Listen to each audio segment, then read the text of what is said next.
Every day I wear my crown and bathe in tons of milk to keep my skin soft and smooth. After bathing, I send the milk through gargoyle statues down to the poor in the city, but they never know that the milk they fight over is actually my bathwater.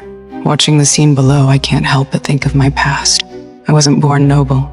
I was once a slave in chains, until I was rescued by the king and saw a stunning gaze in his eyes. He brought me to the palace, placed a golden olive wreath on my head and crowned me queen. But I want more. On our wedding night, I chanted a spell and sent him straight to hell without hesitation.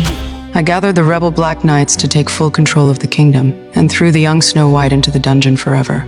After taking the throne, I ordered a young girl to be brought to me every day, using dark magic to drain their youthful essence. They quickly aged and withered in agony, becoming nutrients for my eternal beauty. For years, I asked the magic mirror again and again, who is the fairest in the land? The mirror's answer never wavered. I was without a doubt the fairest. But after 12 years, the mirror gave a different answer for the first time. It said that Snow White, the girl I had locked in the dungeon, had grown into a young woman far more beautiful than I. Jealousy drove me nearly mad. But the mirror also told me that eating Snow White's heart would grant me eternal youth. So I immediately ordered my brother to go to the dungeon to kill Snow White and bring me her heart. But my brother was bewitched by that little wretch's beauty. This gave Snow White the chance to scratch his face and escape while he was stunned. I sent every soldier in the city to capture her, but she was slicker than a fish slipping through the sewers out of the castle and hiding deep in the dark forest where I could not reach her. My face aged rapidly from the failure. Unable to accept my decay, I decided to go and rip out her heart myself.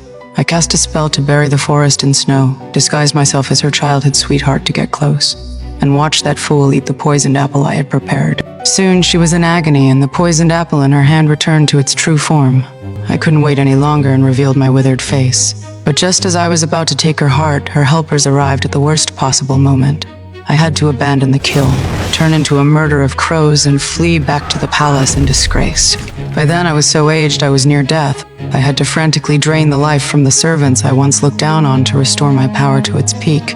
Because I knew that Wretch had been awakened by true love's kiss. She had gathered her followers and was preparing to march against me. Soon, Snow White led her army toward the castle. The dwarfs who had snuck in through the sewers opened the gates for her. I knew our final battle was coming, so I deliberately lured her forces to cut through a path straight to the throne room. I calmly waited for all my enemies to gather, then closed my eyes and unleashed dark magic. Countless jagged black shards formed into a hideous monster and attacked her people. Snow White raised her sword, wanting to avenge her king father. But how could she possibly stand against me? I wanted her to watch everyone die because of her. I even showed off my body healing instantly in the flames, making her understand I was invincible. I was ready to deliver the final blow, but she blocked me with her sword and pierced straight through my heart in a counterattack. Even worse, the blade was coated in her blood, the only weakness I had carelessly revealed when I thought victory was mine. The black monsters I controlled instantly dissolved. In terror, I could clearly feel my life force draining from the wound. After a lifetime of striving, in the end, I still couldn't hold on to anything.